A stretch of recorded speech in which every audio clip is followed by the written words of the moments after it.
We'll call to order the meeting of the Haverford Township Zoning Hearing Board of Thursday, September 19th, 2024.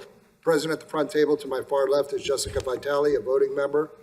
Next to Jessica is Ed McGargy, a voting member. To my left, Ernie Angelos, our solicitor. Good evening. To my right, Jesse Poynton, a voting member. And to my far right, Jonathan Mount, our zoning officer. We have one slot reserved for cross-examination tonight, and then one continued case and 3 new cases. Before we begin, Jesse, will lead us in the pledge? Please rise. United States of America, to the republic, and one nation, under God, indivisible, with liberty and justice for all. All right. Where's the agenda with the description? All right. The first continued case will be Z24-28, Blackwater Falls Trust, Robert E. Brotzman III, trustee, owner of 2400 Darby Road, Havertown, PA, DC folio number 2203-0069000, who seeks a variance from the provisions of section 182-404B to permit the development and operation of a gas service station with 4 pumping stations and a 2,200 square foot convenience store. The property is zoned C3, general commercial, and located in the 3rd Ward. When last we met, Mr. Brotzman, through his attorney, Louis Cotemal, put in their case in chief, and we hit the 11 o'clock witching hour. So cross-examination only. The rest of that case was continued to October 17th. But cross-examination of Mr. Brotzman, as a courtesy because he's not going to be in town, was continued to this evening. So that's where we pick up. Mr. Brotzman, you want to come forward? So I'd just like to note for the record, Mr. Chairman, that I did have a chance to speak with the applicant, Mr. Brotzman, before we went on the record. We did receive notice that his attorney is currently in the hospital with double pneumonia. He is not represented this evening. I did have an opportunity to speak with, I believe, Mr. Rimmer's attorney, Mr. Donahue, in that regard, and I believe he would like to reserve the ability to possibly recall. We can figure out how we do that if it's necessary. Mr. Brotzman at a later date, but will not cross-examine him this evening because he's not represented by counsel. I don't know if Mr. Donahue's in here would like to just Robert, confirm that or. Yes, Mr. Chairman, that is correct. That is the substance of the conversation I had with the solicitor. Because Mr. Brotzman's attorney is not here, you're going to reserve your cross. That's right. Okay. And we can figure out how we ultimately do that at a later date, whether that be virtual or, we have to make other accommodations. We'll try to do that. But I for you, and just generally, I think everybody as a lawyer would feel comfortable if we're cross-examining you that you have counsel here. However, there are other residents here who I know who have received party status, and we would allow them to ask questions, at which point, at the conclusion of their questions, unless you have anything else further to say, you would, essentially your testimony would be over, subject to the right of Mr. Donahue to call you at a future time. Okay. Okay. Very classy thing to do, Robert. Thank you, Mr. King. Okay. Mr. Brotzman, you were sworn at the last hearing, and there are a few residents who requested and were granted party status, so I'll give them the opportunity to ask you questions. Do you have a list of who they were? Michael Kingston? Do you have questions, Michael, that you want to ask? I wondered how many, go to the mic? Yeah, if you wouldn't mind. Or at least you can speak to that one over there. Right here. Yeah, just so it gets recorded and for the TV. Yeah, I had a couple of concerns. One was they were talking about 4 pumping stations and 16 cars, would that be? Because the pumps I go to, when there's 2 pumps, there's cars on both sides. Why don't you ask Mr. Brotzman how many pumping stations there would be? How many cars do you foresee being on your lot at one time? Yeah, so there'll be 4 dispensers, pumps, and on each side you can pump. So it'll be a total of 8 8 cars there. fueling positions, 8 maximum at a time. and then there's 12 parking spaces, correct? Yes. And what do you foresee going on in the store? We didn't have a store before. We have a Wawa. We don't need a store. And selling vape and beer, whatever you sell in the store, we don't need it. It's disrespectful to Wawa, And Michael, 11. because, and I know you're not an attorney, so I'm going to give you, I know I'm going to give you some leeway, but on cross-examination, you should really ask them questions rather than comment. During the public comment okay. section at the end of the case, you're welcome to stand there and tell the board whatever you want. Okay. Cross-examination, if you have questions, things that you want the answers to, then ask. Just concerned about what the store, who's going to control what goes on at the store if you live in Florida? My daughter, who's here tonight, Okay, operates and manages okay. everything that I'm doing up here right at the moment. Okay, so she'll be in charge? Yes. That's all I have. All right, Michael. Thank you. Thanks. Julia Brooks?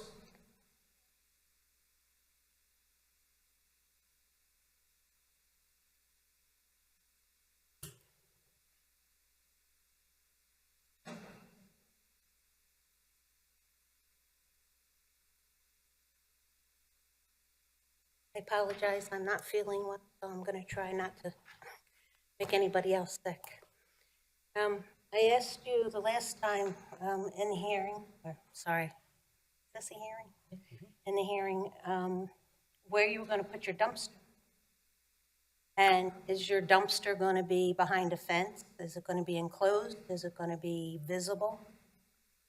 That's something that you asked the engineer, Okay, and that is beyond my scope at this time. So that would be something That you you- you need to have the engineer, who will be here at the next meeting. okay. You have 12 parking spots and 8 gas pumps. Where are you going to put the snow when you do snow plowing? Again, that would be something that would have to be asked to the expertise of the engineer. But I'm sure there's, once when this is all resolved, I can have a discussion with the person that I use to make sure that everything is cleared out. Well, in the drawing that we saw last time, there wasn't any unused space. So it doesn't appear that there's any room to put the snow on the property. How many employees do you anticipate having for the service station, for the gas station and the convenience store? I would say it would not be any more than 3 at a time.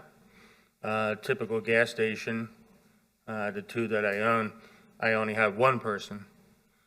So with the convenience store, I would assume that there'd be 2 other people there.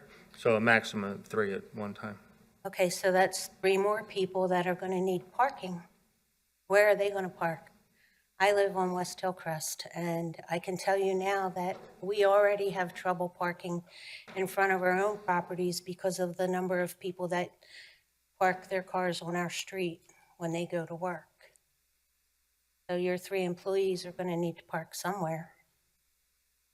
Yes, and in addition to the parking that we have there, right across the street, there is a parking lot, municipal parking lot, that's for everybody in the neighborhood. That's paid parking. So That's you're paid- saying That's that, paid parking, but it's available for the employees to park there if necessary. that's correct. And the employees in several of the local businesses don't want to pay parking every time they work. So they park on West Hillcrest, which fills our street up, which means we can't park in front of our own properties. I can't speak for the other, Are you going to, businesses in that area. are you going to require your employees to park in the paid parking lot? We haven't even got to that point yet. We're trying to, we're here tonight to try to move forward with this. We haven't gotten to that right now. It needs to be addressed because, everyone in the neighborhood, everyone who lives close by is affected by it. You said last time that your hours of operation would be 5 a.m. to 11 p.m.? Yes. And what would your employees, when would they be required to work? What time would they be showing up in the morning and what time would they be leaving? I would imagine they'd arrive about a half hour early, 4:30. So you're talking about 4:30 a.m. to 11:30 p.m.? Correct. You said the last time that you were planning on putting in 2 10,000-gallon fuel tanks? That's Having them correct. installed in the That's ground? correct. So that's 20,000 gallons of fuel Correct. that you said you would, That 20,000 capacity, okay? That number is always, you're not allowed to, by law, you're not allowed to fill the tanks up any higher than 90%. So that means that it could, at a maximum, be 18,000 gallons in the ground. And in most cases, it's much less than that. You never max out. So when you say 20,000, there's never 20,000 gallons of gas in the ground. I spoke to somebody, a company that I use, that I'm friends with, Ferguson McCann. They're experts in Delaware County. And they do all the work for Wawa. Wawa puts 25,000 gallon tanks in the ground. okay, well, I can appreciate that. Wawa's properties are way bigger than this corner property, way bigger. So based on the 20,000 gallon capacity, which you say now is 18,000 gallons, May I step? When it was a gas station prior, yes, it was 20,000 gallons of fuel in the ground since 1965. okay, which apparently was some kind of environmental hazard that had to be remediated. That happened, Right. that happened. We're not going to argue back and forth, just ask questions, Julia. So you also stated the last time that you anticipated fuel deliveries 3 to 4 times a week. Yes. What time of the day are these fuel deliveries going to take place? Fuel deliveries would happen while we're open. They would not come in the middle of the night. I have, when I order the fuel, and this goes with the 2 gas stations I currently have, I set a 3-hour time frame as to when it's to come. So I control as to what time it would come, and it would come during business hours. Which is anytime between 4:30 a.m. or, 5 to 11. so fuel delivery trucks, you're saying would arrive on the property sometime between 5 a.m.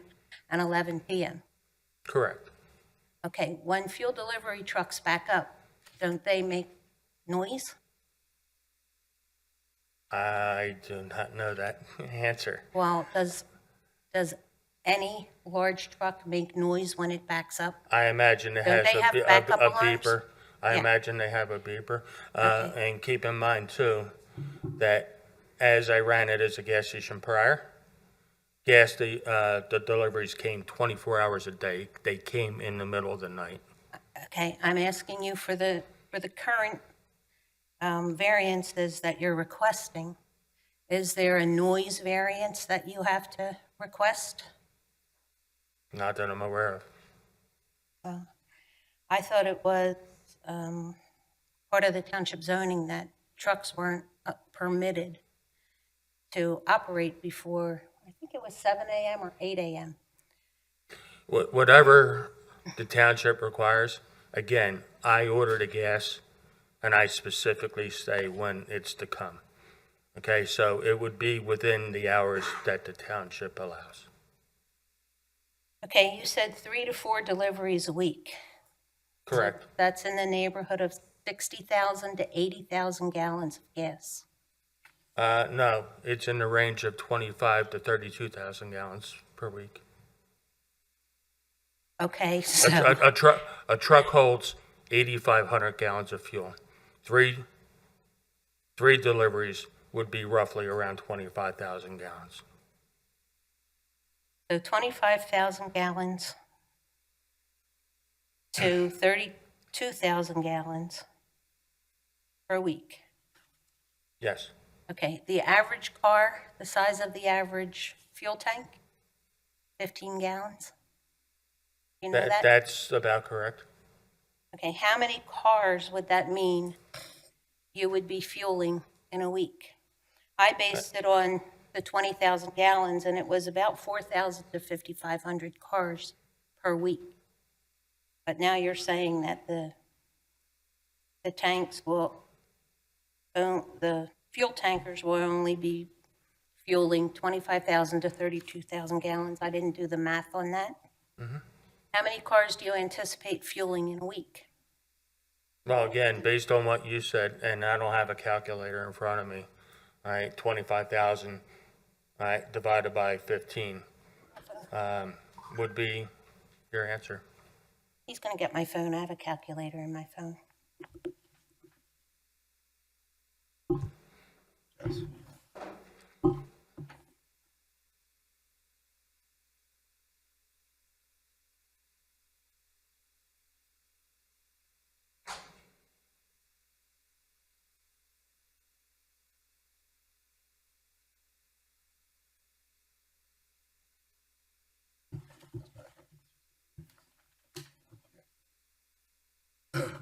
It's 2,133 vehicles per week.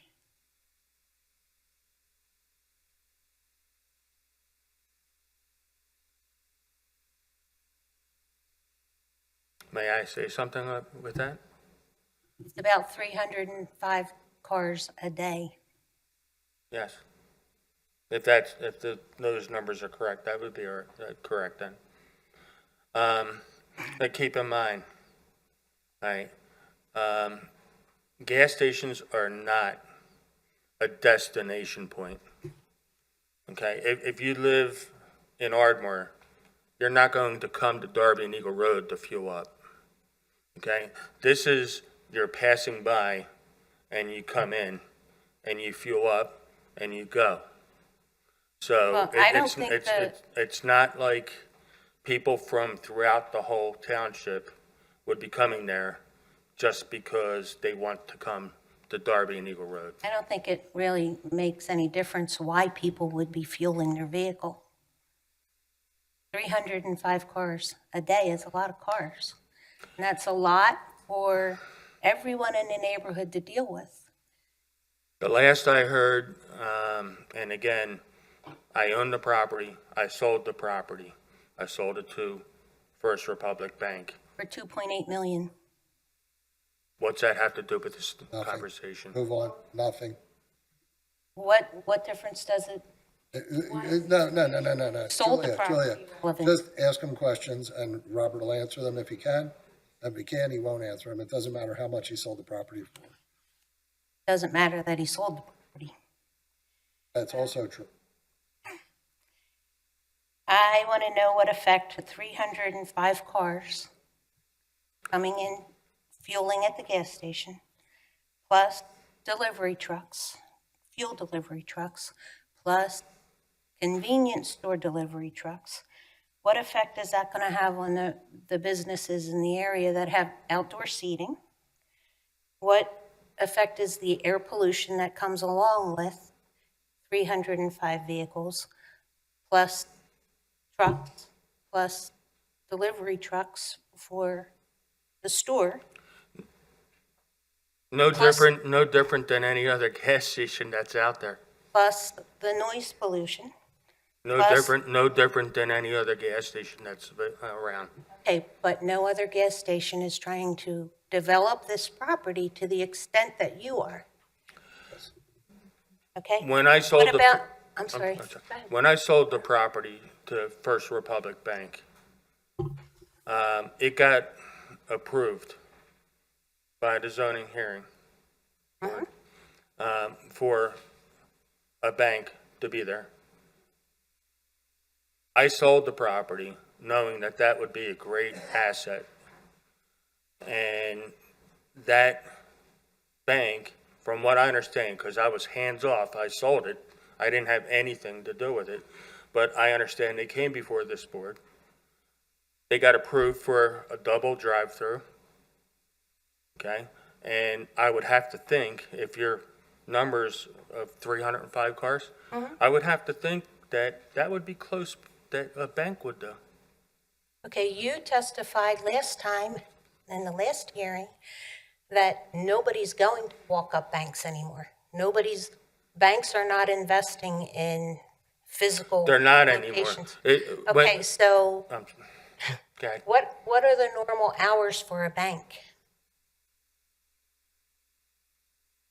You're asking me something. I don't know what bank hours are. Some banks are Okay. open, I think, Do they 10 start hours a it- day. I don't know. Do they start at 4:30 a.m. and end at 11:30 p.m.? No, they do not. Okay, But, well, well, they I- do have I'd be- ATMs though. I'd be ecstatic if a bank was on that lot, because then I wouldn't have to deal with, Julia, you're crossing over into argument again. So I'll tell you the same thing that I told Michael. You can make whatever comments you want during the public comment session, but for purposes of cross-examination, if you have other questions that you want the answer to, please ask those. okay, I have questions about the bank. So, right? I, If you don't know, I- just say you yeah, don't know. yeah, Don't okay. speculate. thank you. So Okay, what about the light pollution? Light pollution? Yes, am I gonna have to put up blackout curtains on my house so that I can sleep in the 2 bedrooms that face the property? The place all lights will go out at closing. At almost midnight and It's a commercial property, you should say that. okay? That's like saying, you also have a Wawa a block away that's open 24 hours a day. Do you have to, that's an unfair question. No, it's not. The property across the street from the Wawa is not a residence. They're businesses. The school district building is across the street from the Wawa. Nobody's trying to sleep in that building. The rest of us in the neighborhood. There's an apartment Time complex out. diagonal. Point made. You have another question? I do. Do you have to buy hazard insurance when you build a gas station? No, You don't have to have a specific hazard insurance policy? a regular insurance policy.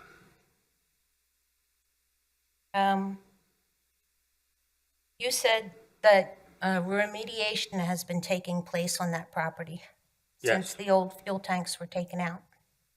Correct. And is that certified by the EPA? You said you weren't. Yes. Okay, so is it complete? No. So for you to put fuel tanks in that ground, aren't you exposing all of us to hazards? All the pedestrians, all the commuters in the area, all the residents in the area, if the remediation isn't finished and No. not certified complete? No. The remediation is, there's wells on the property. Again, this goes back to Cumberland Farms, way before my time. And there's 8 wells, I believe, on the property. They come out each quarter, take samples, and that's it. Matter of fact, they just came out last week, and the township was nice enough, if you see the planters that are outside the fence, Haverford Township was nice enough to put that there. I didn't put them there. They put them there. And I got a call that 2 of the planters had to be moved because they were testing the wells. Everything is compliant. Anything can be built there. Okay, The bank got approved to be built there. everything is compliant as long as the soil is not disturbed. I've had fuel tanks removed on my property, not my residential property, my business property. Pennsylvania DEP has allowed that property to be built in any which way it is so desired. So you have, They're only All monitoring. right, we can skip through all this. Yeah. If this application were approved, you would comply with all DEP and EPA Yes, sir. requirements and regulations? Yes, sir. Okay. I would also like to reserve my right to continue questioning at the next hearing if necessary. Okay. You got it, Joel. Thank you. You're welcome. Okay, and the board is not going to ask you any questions for the same reason Robert decided not to ask you any questions. So if you're not going to be in town on the 17th and Robert desires to ask you questions on that date, we'll see if we can set up a Zoom or continue it to the next hearing if you're going to be up here for any reason. But I don't think it's fair for us to cross-examine or ask you a question, not cross-examine, without your attorney present. So anything else we have to do, Ernie? No. All right. And everything obviously, you and I spoke previously, and I'd asked you if you'd represented this evening, and you had indicated that you would still like to proceed because you're leaving tomorrow. Yes, I do own a business down in Florida. I've been here for 16 days, basically for this meeting, and also the gas station at Westchester Pike and Eagle Road.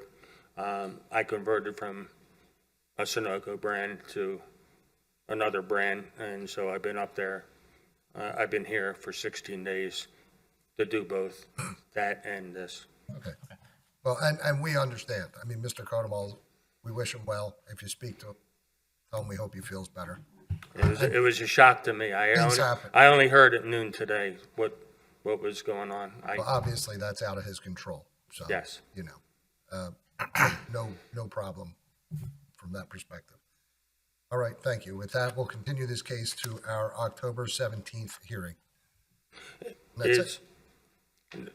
Could I have about 5 minutes of your time Or, to discuss other things, or would that be appropriate now? I don't think it would be appropriate because Robert handcuffed himself and isn't going to ask you questions, and neither is the board.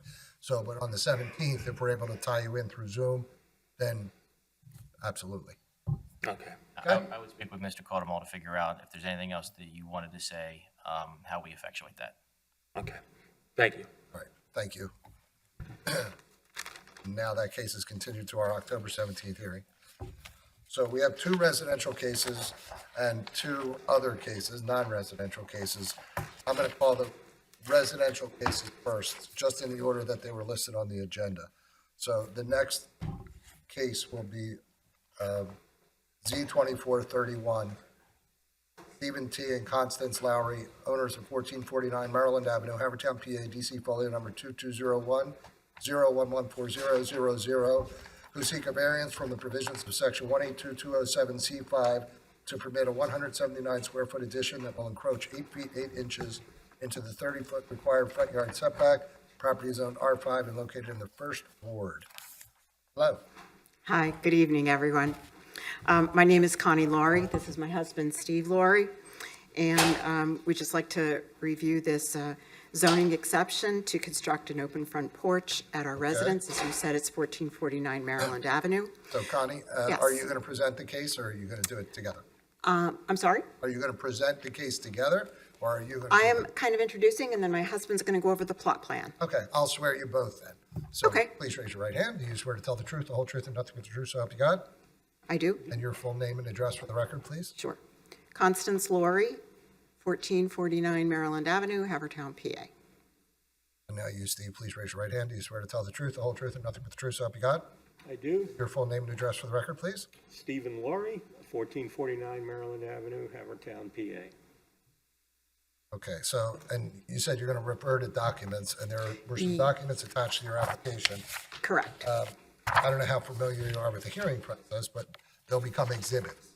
in the case. So we need to identify them and mark them for the record. So what exhibits do you see there? Very nice organized packet, by the way. Thank you. Glad you like it. Just hold on 1 second. Yeah.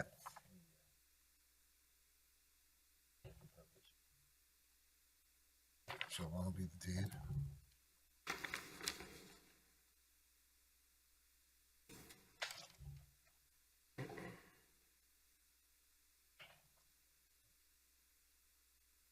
So what exhibits in the packet do you want to rely on? Want to identify them so that we have them into the record? Sure. The first page, the cover page, is an illustration of the porch. Okay? And then there is a plot plan. So let's do this. Looks like this. Want to go? Okay, we mark them real quick. Yeah, why don't we go off the record? All right, we'll go off the record. Okay. So Ernie went through your exhibits with you, and they're now marked. Ernie, do you want to identify them for the record, Yeah, please? thank you, Mr. Chairman. I did have an opportunity while we were off the record to sit with the applicants just to kind of go through and identify the exhibits that they feel are important for this evening. I'll identify them quickly and then hand them to the applicants for their presentation. So Exhibit A1 is the deed to the property, or actually it's a mortgage satisfaction indicating that you guys are the owners of the property. A2 is essentially an elevation of the front of the house, evidencing the proposed porch. A3 is the maximum building coverage and maximum impervious surface coverage sheet calculation that is provided by the township in connection with the application. It has been filled out by the applicants. A4 is a plot plan of the existing conditions in addition to the proposed porch. A5 is a picture of the existing conditions of the property seen from Maryland Avenue, and it used to be the front of the property. And finally, A6 is a series of pictures and a map indicating the properties throughout the neighborhood, the Google map, and they correspond with the pictures, which are other residents throughout the township.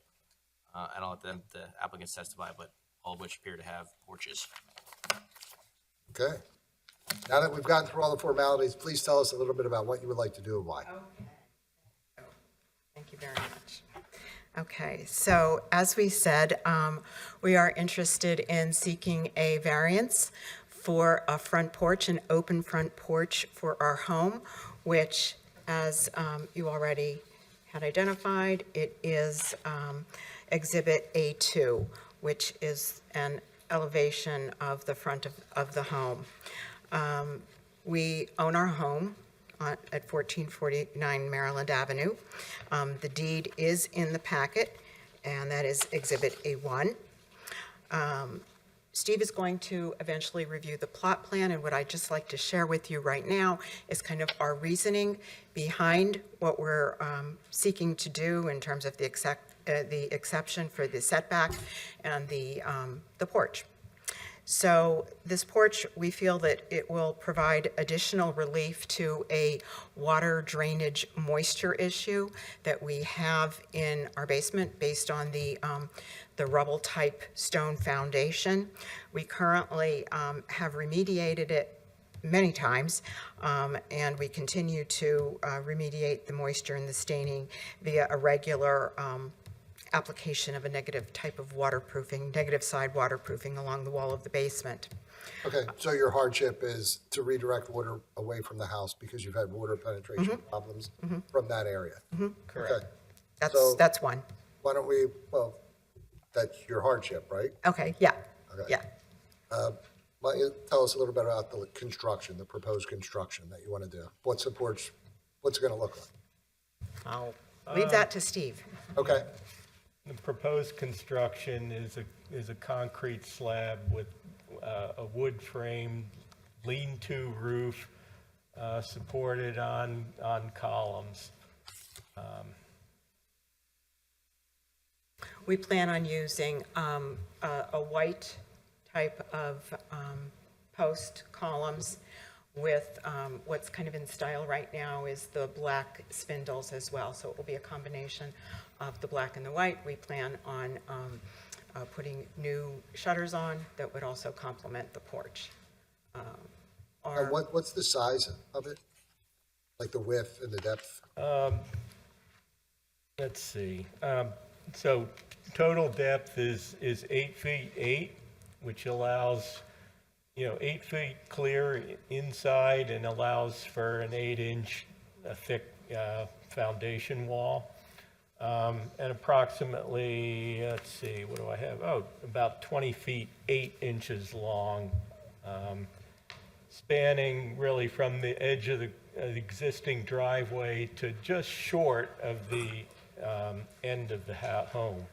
And is that the minimum size needed in order to correct the water runoff problem? Yeah.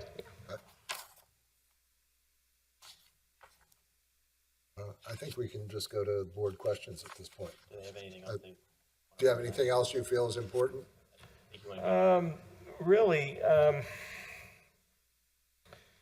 really with the building line, the front yard setback is flush with the front of the house. So it really doesn't allow, it has zero opportunity to do anything like this without coming to the board.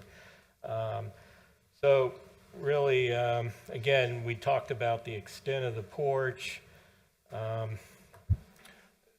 your request change the characteristics of the neighborhood? Are there any similar properties? No, none whatsoever. Well, that was a compound question. Yeah, if you would like So to, are there any similar properties with, Yes. Yes. Yes, there are.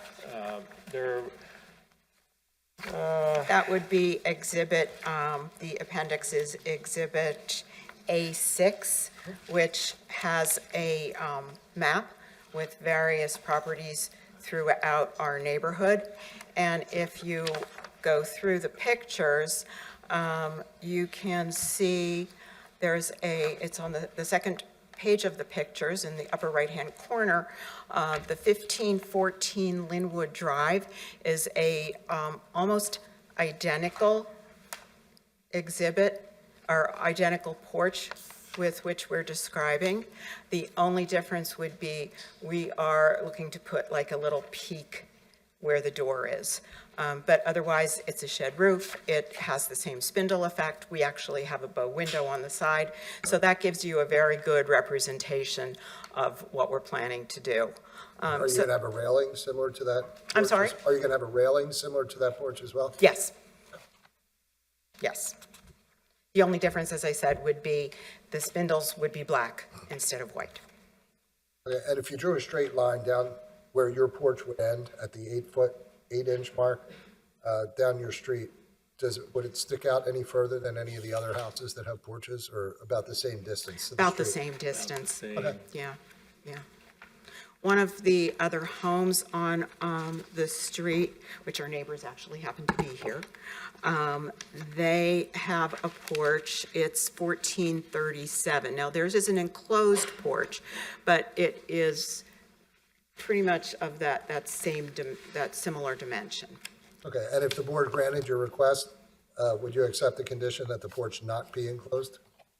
Oh, yeah, we don't want an enclosed porch. correct, yeah. We're just looking for a basic, Redirect the water. right, basic porch. Okay, Yeah, creates a nice architectural transition and nice buffer between public and private. And that's really what we're looking for. As well as our water. water problem. Yeah. right. Do you have any questions, Jesse? Well, as Mr. Chairman pointed out, it's a very good and organized packet that helps us answer a lot of questions before we even have to ask them, so appreciate that. Thank you very much. So you're willing to accept a condition that you'd not enclose it. Will you accept a condition that electric is the only utility? I'm sorry? Is it okay if electric is the only utility that you Oh, have? absolutely. Like lighting, Yeah, power? Okay. yeah. And you'll direct rainwater so as not to adversely impact your neighbors off of the roof? Mm-hmm. Okay. And will you guys be able to complete the project within a year? Oh, yeah.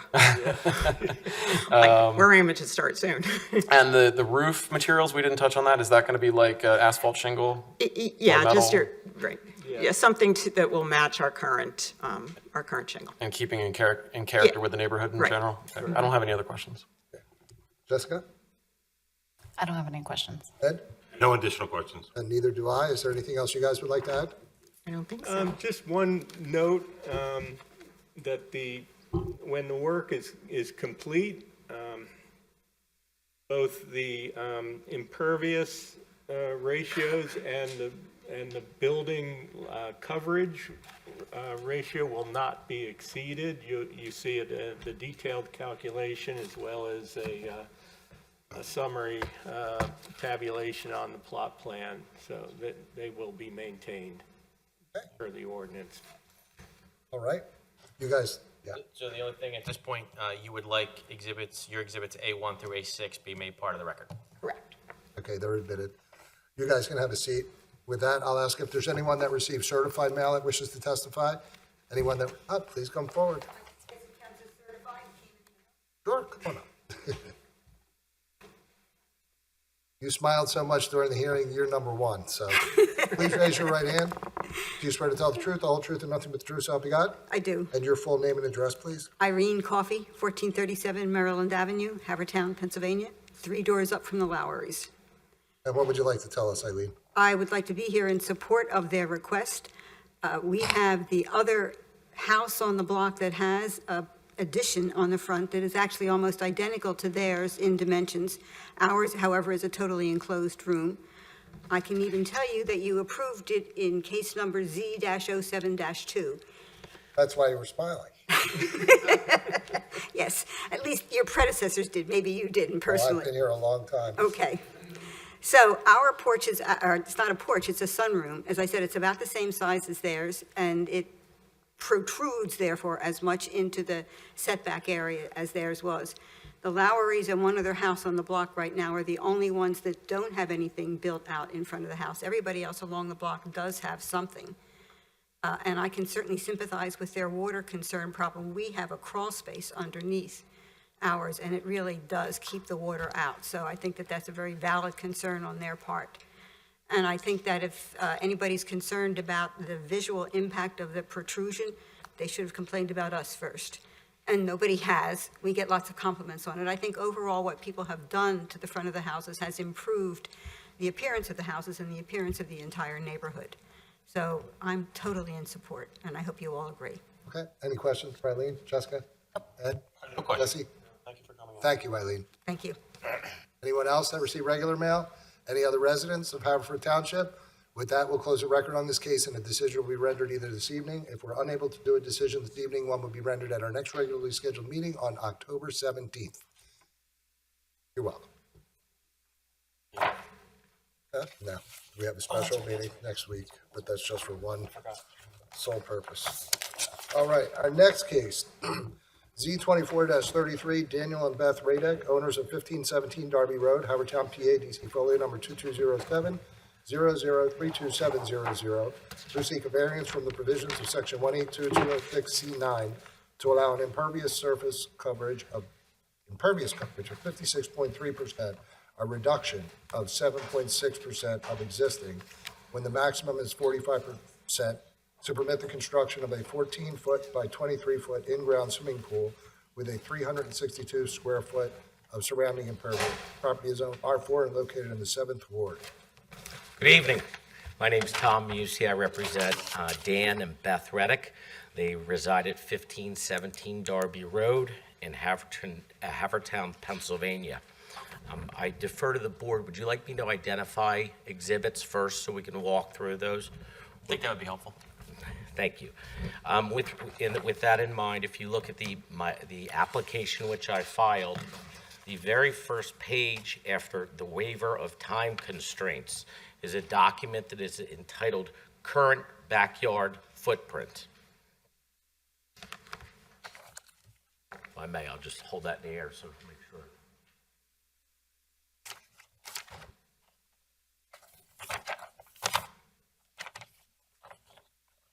Would you like that to be A1? Please. If we move forward in the packet, I see no need to mark the next 3 pages. The 4th page after is referenced and identified as Concept 3. I would ask that be marked as A2.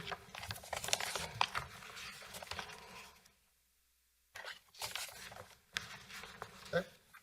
The deed, which is attached, dated June 25th, 2024, I would respectfully request be identified as A3.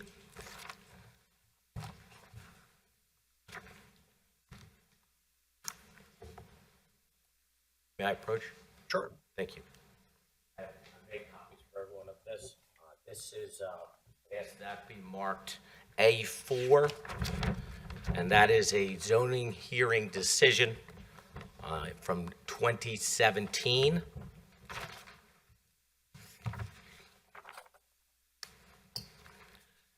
A5.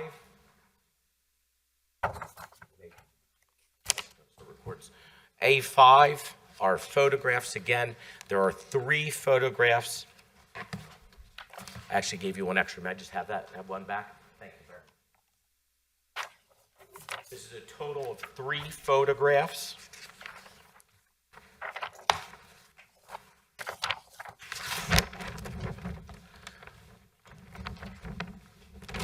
A6, I would ask to be marked, I'm sorry, a correspondence from Bill and Laura Bernick. I'd ask to be marked A6. I've also made copies of those. Unfortunately, the Bernicks could not be here tonight, so they wrote a letter in support. I don't feel necessary to read that into the record. I think it speaks for itself. It was A6, correct, Mr.? That was, yes, sir. A7, and I'm sorry, I just received this evening, so I do not have copies for the board. I apologize. That is a correspondence from Anne Marie and William Criswell, who are also neighbors, and they are present here this evening, but I'd like to approach and have that marked.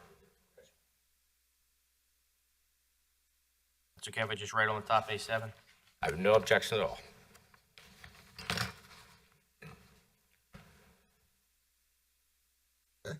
So this property was purchased in, I'm sorry, Mr. Creasy, one question. I apologize. No, that's okay. When we went through A2 and you said Concept 3, Yes. looking at it, there are 3 pages that say Concept 3. I apologize. I just want to make sure we get the right one, or is it are they a collective? I'm marking it collect. Yeah. Yes, it is. All right, It so is. it's a collective. Okay, perfect. It's actually two pages, I believe. May I approach so we can Please. just make sure we have it straight? This one.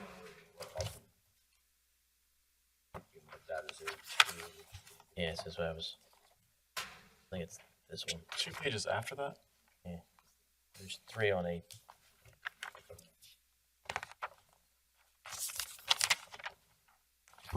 Yeah, that's, I think, all right. Okay. So Exhibit A2 is concept number 3, and on that, it indicates the total reduction in the building coverage in addition to the total impervious coverage reduction, and that's the document you want to refer to. Yes, please. So that'll be A2. May I proceed?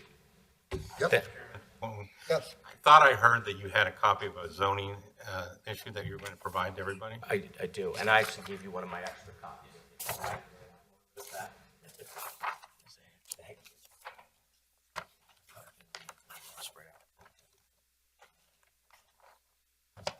Just one page. Jessica, Just one what this? page. Sorry. Thank you. Jessica. And I'll walk through the relevance of that during my presentation. May I proceed? Yes, thank you. This property was purchased in September of 2007 by James and Elizabeth McGarity. In January of 2022, Elizabeth Beth married Dan Reddick, and the deed was changed in June of 2024 to Beth and Dan as husband and wife. So although the deed reflects 2024, I want to make it clear to the board, they've been Beth has been a resident here since 2007. In 2017, there was a request for a variance, coincidentally exactly the same variance, that relief from the same requirement that we're here for this evening, that being 182-206 C4 as well as 9. As this board is well aware, that is a 30% building coverage and 45% impervious. At that time, there was an application made to this board for a 38% and approximately 38 and approximately 60%. That was in fact granted.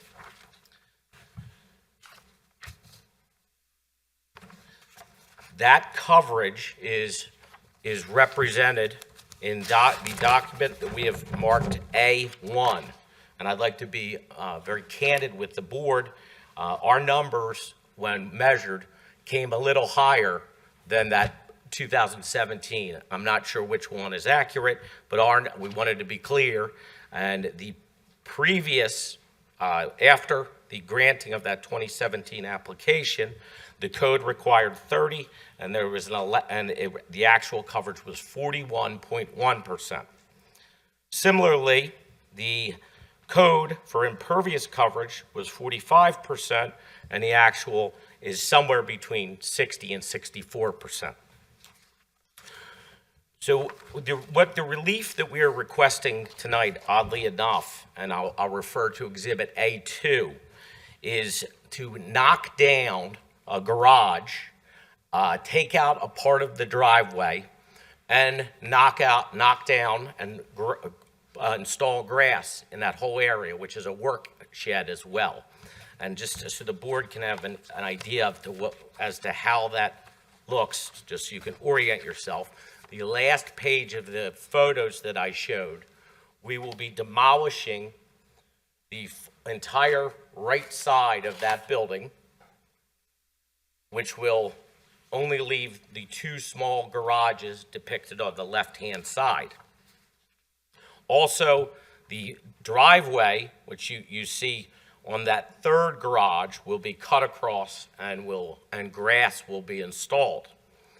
As a result of that demolition, there are changes in the impervious coverage. The parties wish to, as you said, install a pool, and the calculations, if such were permitted by this board, would actually, for the total building coverage, I do not believe we would even need relief from the board, but out of abundance of caution, I wanted to request such. It would reduce such to 29.9% total coverage. As the board is aware that the code is 30. That would be a reduction in the existing coverage of 11.2%. With regard to the impervious coverage, the existing would be reduced. We believe it's approximately 64% currently. That would be reduced to 56.3% coverage, as again, the code requires 45, which would be a reduction from the existing situation, and as it sits, of 7.6%. So the purpose for me filing is I still believe we need a variance. However, the variance is actually a reduction of a previously granted variance. With that in mind, I would like to introduce you to Mr. Dan Reddick, and I'd ask that he be sworn in. I do, and Dan, please raise your right hand. Do you swear to tell the truth, the whole truth, and nothing but the truth, so help you God? I do. And your full name and address for the record? Daniel Radick, 1517 Darby Road, Havertown, Pennsylvania. Dan, you stood next to me during this entire process, correct? Yes, I did, sir. And you saw me mark specific exhibits and identify them. Yes, Are you familiar with all those exhibits? I am familiar with them. You heard me make various representations to this board with regard to the purchase date, with regard to the 2017 variance, with regard to various documents. Do you agree with everything that I stated during all the facts which I stated? I do agree with the facts. Do you agree with the accuracy of all of the documentation that I identified as exhibits A1 through A7? I do agree with those exhibits and the documentation. Do you have anything to add or omit from, or change anything with which I presented to the board? At this time, nothing to add. Willing to answer questions as requested. Go to questions then? Jessica? How wide is the driveway going to be in front of the garage once you reduce it? So the driveway from Darby Road into the yard is a one-lane driveway, and at the end, it will split up as shown on exhibit. Is it The photos identifies A5. or the conceptual drawing, concept 3, you'll see that there are two, still going to be two ports to the garage. It will be gravel to the two ports. Do you know exactly how wide it's going to be? I'm just trying to confirm that you will be able to park 2 cars side by side once you reduce the size of the driveway. Absolutely, because the 2 garages will remain. That's If you look at okay. this photograph, if you would, so you're still going to have all this area is depicted on the left-hand side. And what you see on the right-hand side, I'll call it a third garage, that will be removed. Where that driveway that's there will be cut across diagonally, certainly not to make it smaller than 2 cars. And then grass will be installed. So the remainder of the existing structure will be 21 feet wide, and the driveway will be just short of that, slightly less than 21 feet wide. Okay. And then the pictures on A5, it appears to show gravel. Where is that in your existing? So the gravel in the back is actually land just recently purchased by the township for got it. the Okay. parking lot. The township filled that in just recently. So that is off your property? Okay. I hope so. I don't have any other questions. Jesse? Let's see.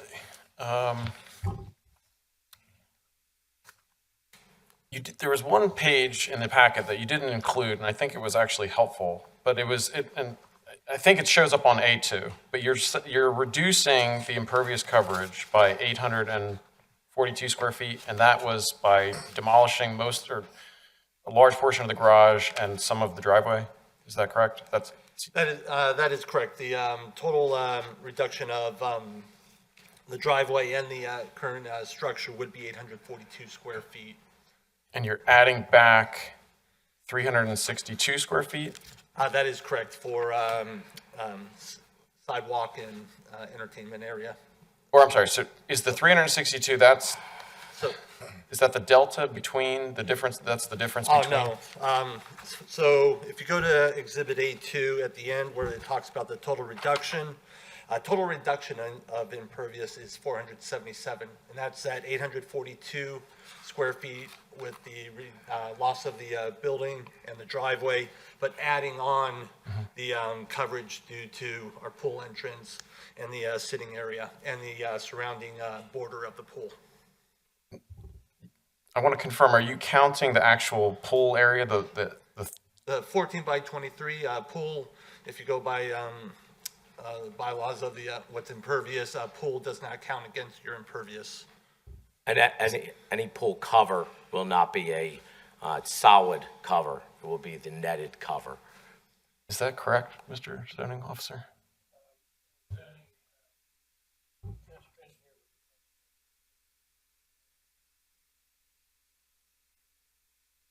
Because if the pool was empty, it would be concrete, and concrete is not pervious. But it's a area, or it's a collection for rainwater. And that's where it's defined, I believe, in your township laws. I've written that down.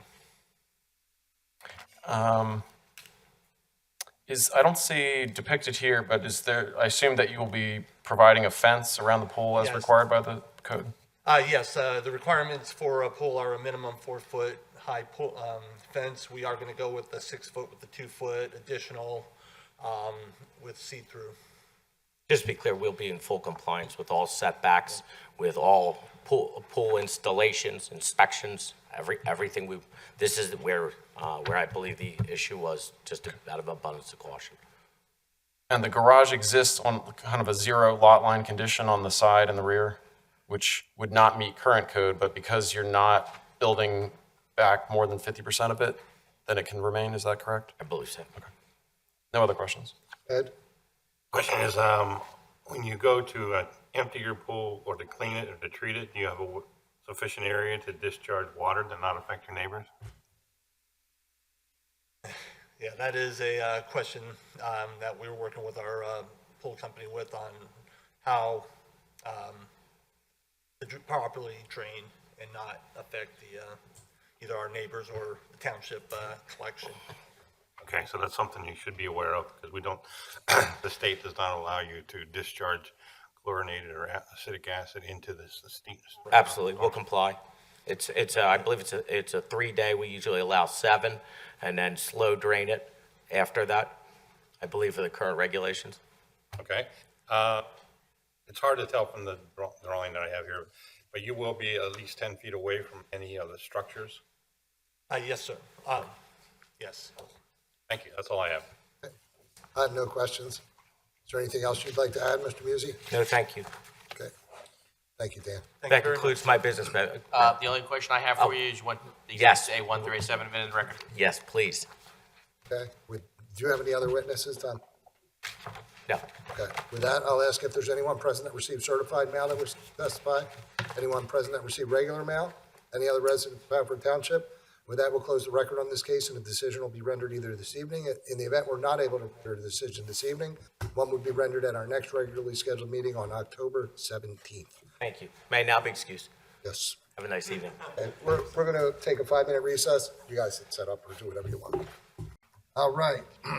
We'll resume the meeting of the Haverford Township Zoning Hearing Board.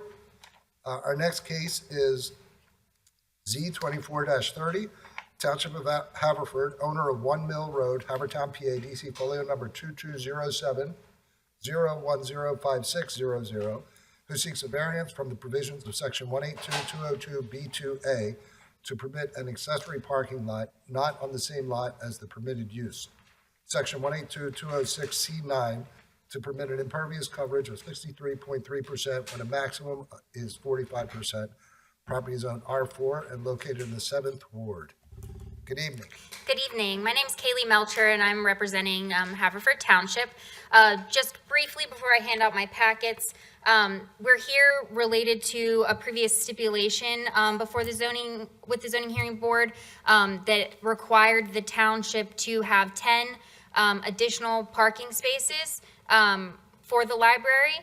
And since those could not be fit on the actual library property, another property was purchased to create that parking lot area, which is why we're here tonight. If I may, hand out some packets to you all.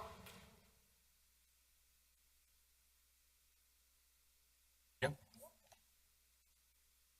Thank you, Kaylee.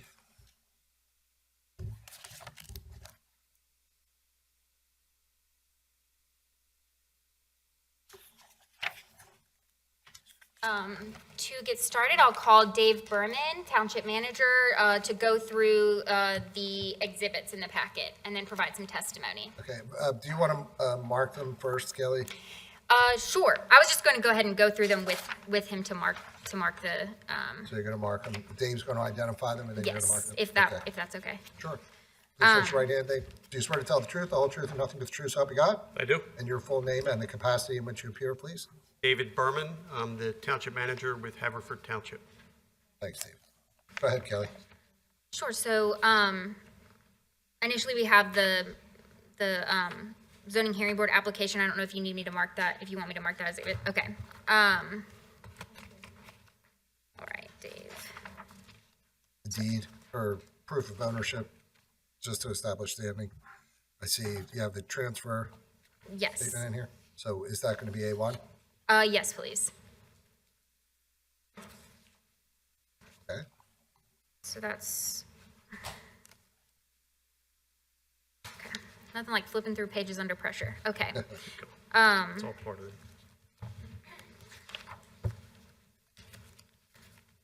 All this is the, okay, so. Did you need this? Yes. Okay, so, I guess I can best describe it as 3 pages from the back of the, initial packet. And then Dave, can you describe what this? Beginning 3 pages from the back of the packet is the relevant portion of the 1988 comprehensive plan, which is the latest fully adopted comp plan for the township. It talks about the library as a community asset. The library as a community asset. And since we're here, I will mention that a shortcoming, and this is quoting from the comp plan, a shortcoming of the library expansion is the lack of sufficient area for on-site parking. Provision is made for only 16 on-site spaces, which is greatly deficient according to the Haverford Township zoning ordinance. It is therefore recommended that the adjacent residence immediately east of the library site between the library and Greenway Road be purchased to provide additional 24 off-street parking spaces. And that was from 1988. And we That marked obviously never happened. And we would mark that as A2, I believe. Okay? And And then, that's the page that has X point 13 at the top of the right-hand corner. yes, and continuing to the X14. I don't have anything on X14. Okay. And then the final page of the packet is the plan. That is the site plan for the parking lot at 1 Mill Road, prepared by Pinoni, the We can township engineer. Mark that as A3. And then in addition to that packet, we have the stipulation that speaks to what I was describing earlier, which was the condition that there be additional parking spaces. And we would mark that as A4. If I counted. Right.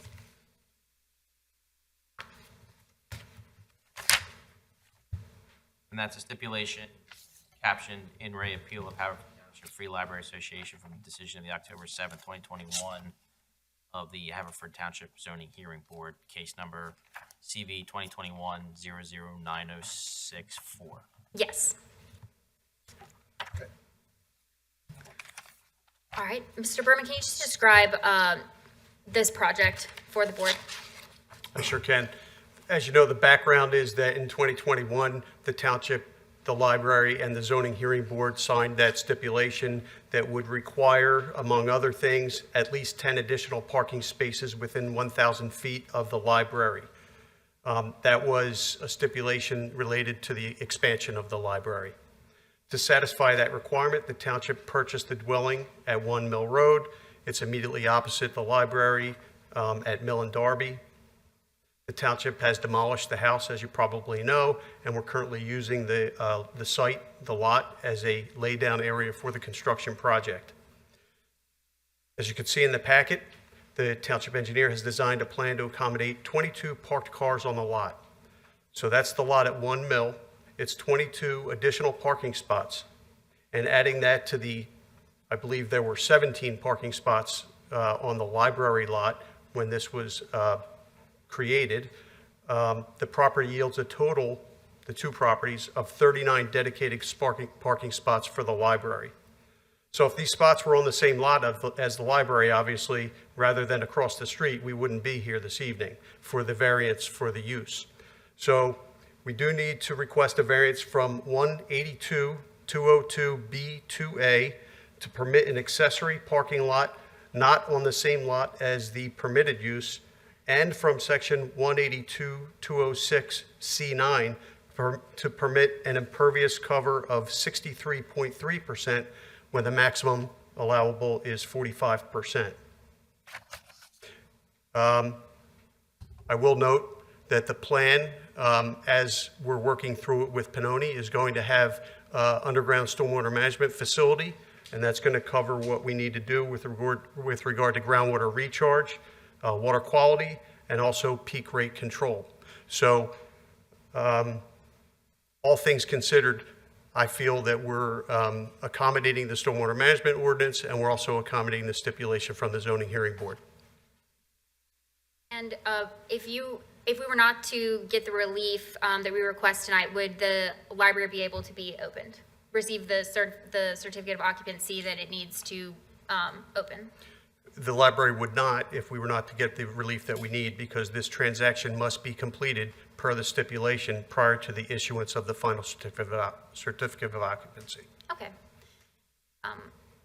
With that, I will turn it over to the board if they have any questions for Mr. Berman. So basically, Dave, you guys are doing that which we and the township agreed that you would do in this stipulation. That is correct. Yes, question? My only question is, do you really need 22 spaces? I know that you're citing the comprehensive plan from the 80s, but the agreement with the board was for at least 10.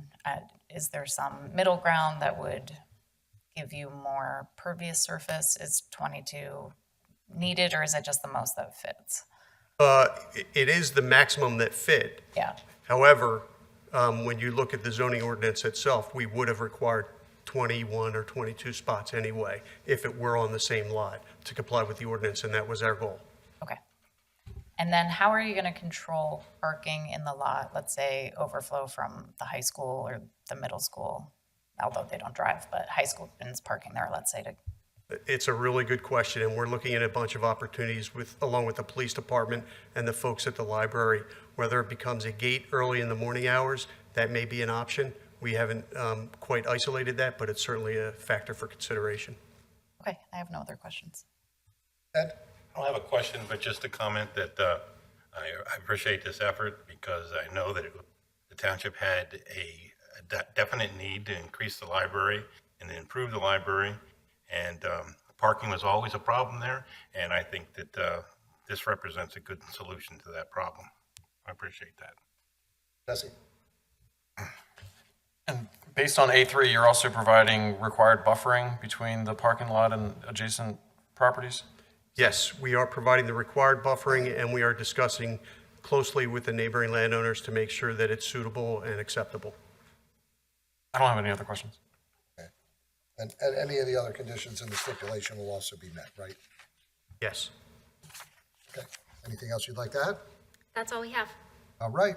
With that, I'll ask if there's anyone present that received certified mail that wishes to testify, anyone present that received regular mail, any other residents of Haverford Township? Angelo? Please raise your right hand. Do you swear to tell the truth, the whole truth, and nothing but the truth, so help you God? I do. And your full name and address for the record, please? My name is Angelo Capuzzi, C-A-P-U-Z-Z-I. I reside at 1110 Alston Road in Havertown. And what would you like to tell us, Angelo? Just had a couple questions. Regarding lighting, Township has certain standards, and I'm assuming that Township intends to comply with those standards as far as having full cutoff fixtures for their lighting. And I'm sure they're listening to your questions, and sure they'll respond. whether or not those lights are going to be on any type of timers. Okay. Is that it, Angelo? No.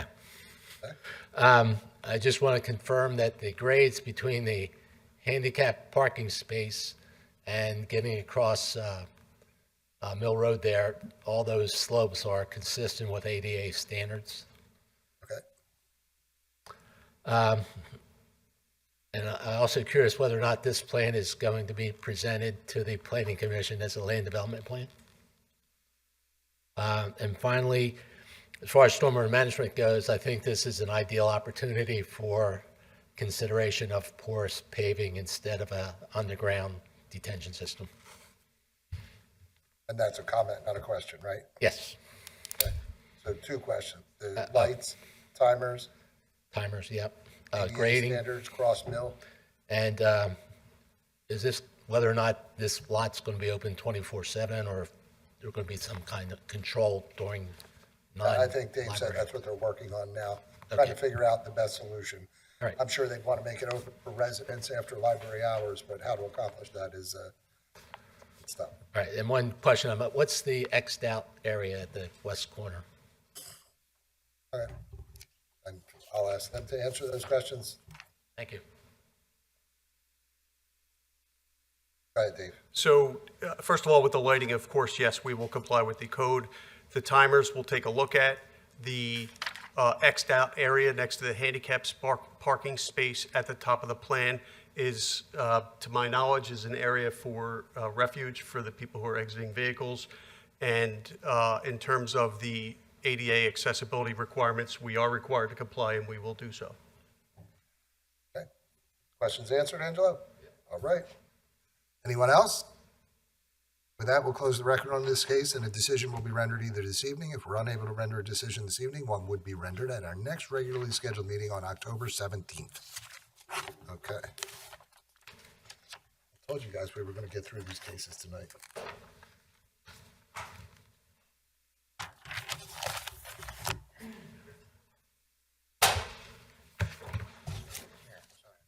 This is from. That was sitting here. Oh, yeah, yeah.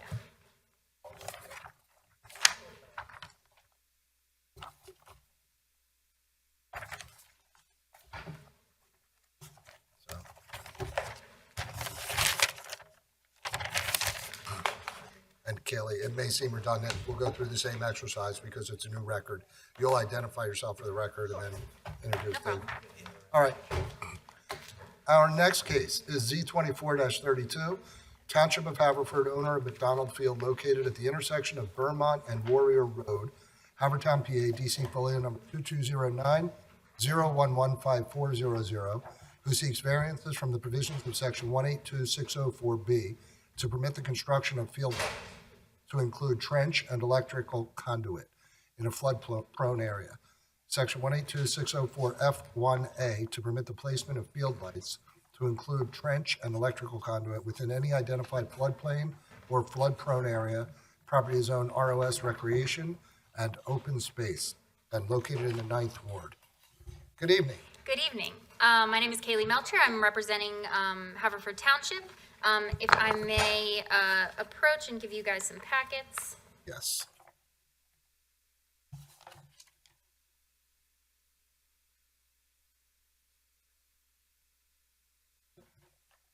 Thank you, Kaylee.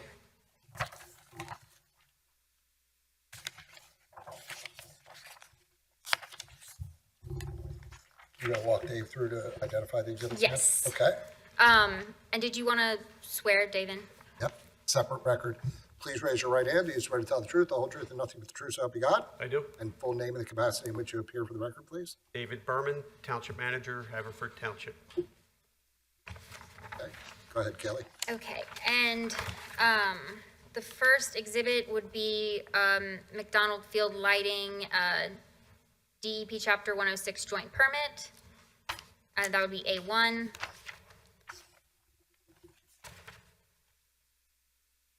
All of this is that, right? Is this part of that too? Okay. 4.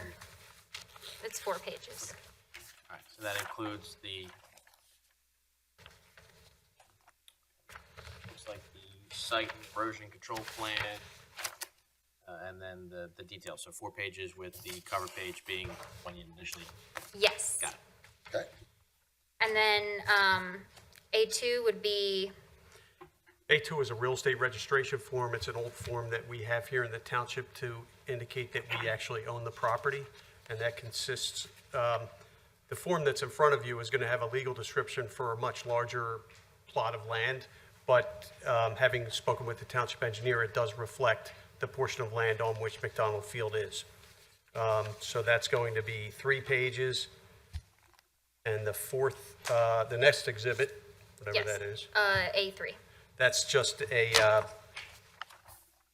overhead satellite image of the location of the field, which is basically at the intersection of Vermont and Glendale. Okay. All right, go ahead, Kelly. I'm just going to ask you, Dave, to go ahead and describe this project for the board. I sure will. So you probably know Jack McDonald Memorial Field, sometimes referred to as Glendale Field, is located in the southwestern corner of the township. Here, as I said, at the intersection of Vermont. I said Vermont and Glendale, it's Vermont and Warrior. It's one of the primary playing fields for the Hilltop Cal Ripken League, and the township currently is faced with a very strong demand. There are a lot of families, a lot of children who play in that league, and there's a strong demand to play with field lights. So having analyzed Hilltop's available fields throughout the township, there are others. They have fields on Steel Road. But having analyzed the other fields where they play, the Department of Parks and Recreation has determined that Hilltop is the only truly viable location. Unfortunately, the majority of McDonald Field lies in the FEMA Special Flood Hazard Area Zone AE, which is a flood zone having a 1% chance of flooding annually. So we need to come to the Board of Commissioners, among other permits that we'll need, to get a variance to construct, to put a structure, the structure being those 4 light standards that show on the plan. That's why we're here. We need a variance from zoning to do that. We'll also need other permits that we've already applied for through DEP and the Delaware County Conservation District. Having spoken with the township engineer, we do expect those, we call them Chapter 106 permits. We expect that permit should be fairly straightforward. The light standards will not have a significant impact on the flood elevation. And so we are currently concurrently applying to the Zoning Hearing Board for the variance relief and also to DEP for the permission to construct the obstruction, being the light standards in the floodplain. Describing the plan for you, there are 4 light standards about 60 feet high. They'll be quite similar to the light standards that we've installed here at Veterans Field outside the Township Building, and also at Carricone Field, where the Haverford Township Little League plays. There will be approximately 500 feet of trench for the conduit that's required for the electrical power for the light fixtures. And that'll be buried, right, Dave? It'll be buried, and all of this work will take place in the floodplain. Have you, do you have any concerns about the lighting impacting any residences or affecting neighbors in a negative way? To the north of the field is Darby Creek, a wooded area, and the Blue Route. And to the south is Vermont Road, a wooded area, and then there's the homes that are up on Warrior Road. So the answer is no. All right, I don't have any additional questions. I'll turn it over to the board if you have any. Ed? Yeah, on this one, the creek was actually relocated closer to the park because of the Blue Route construction. And that's why there's a man-made creek there at that part of Darby Creek. I was working in my former job at the Conservation District when this call came in from Pannoni's Associates about the need for permitting. And the 106 permit is for floodplain because the township can't issue themselves floodplain certification. So if the DEP, I don't even know if DEP is going to require it, but because the impact is so minimal, you know, it doesn't going to raise the flood elevation by 1 foot. So usually they don't require the permit, but we'll see. Because the trench would not require the permit. So I have no reservations on this. Thank you. No questions then? No. Jessica? I don't have any questions either. Bessie? No questions.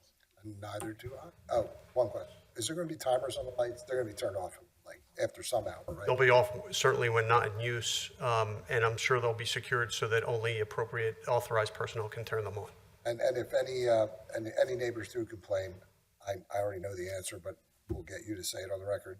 You can put light shields on to prevent leakage into residences.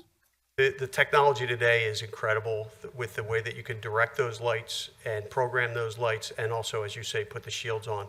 We're absolutely, that's what we do. We serve the residents. No. I knew the answer before I asked it, but to get it on the record. Okay. Let's ask one more question. Sure. You said the lights will be off when not in use, but the field's not going to be used after, say, 10 o'clock at night.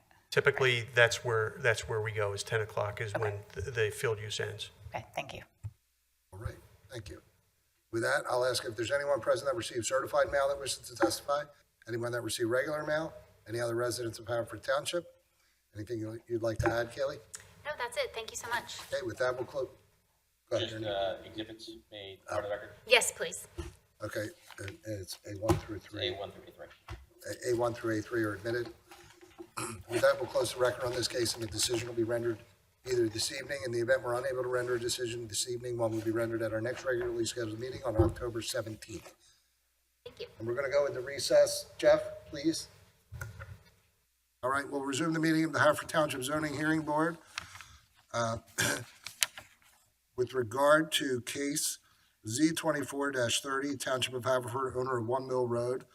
I won't read the rest of the description into the record unless someone specifically requests that I do so. I would ask Jessica, are you prepared to vote? I am. Ed? Yes, I am. Jesse? Yes. And so am I. 4 cases, 4 decisions. I'll take one tonight, which I generally do not do. With respect to case Z24-30, I would move that we approve that request and with the following conditions: no less than 22 parking spots. 22 are proposed, so 18 is less than 22, just in case you lose some in the construction. Completed within 1 year of this approval and in accordance with the notes of testimony. Jessica? I would just make a correction. You said no less than 22. It No should be less than 18. That's what I said, no less than 18. They proposed 22, but they may lose some in the construction, so no less than 18. I agree. Ed? I concur. Jesse? I agree. Okay, that application's approved 4-0.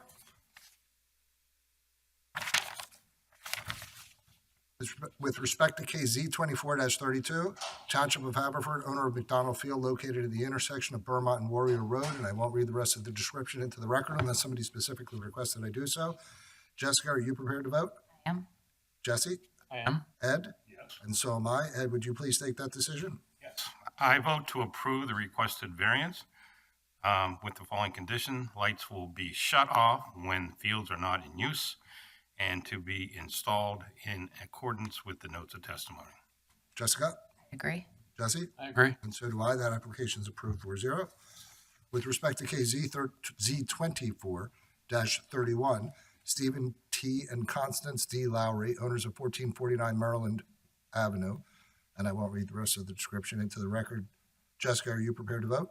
I am. Ed? Yes. Jesse? Yes. And so am I. Jesse, would you please take that decision? Yes, Mr. Chairman, I would vote to approve the requested relief with the following conditions: that the porch will not be enclosed, the only utility will be electrical, water will be managed so as water runoff will be managed so as not to adversely impact neighbors. The project will be completed within 1 year and in accordance with the notes of testimony. Jessica?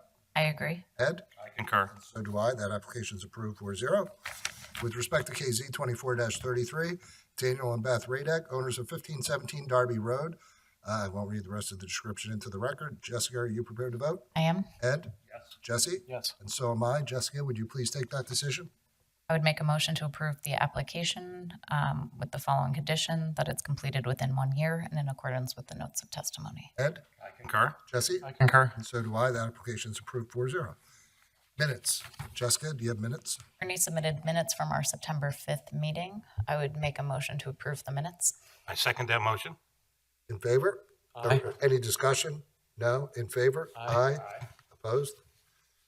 Okay, we have our minutes. Any other administrative matters? No. Then we are adjourned.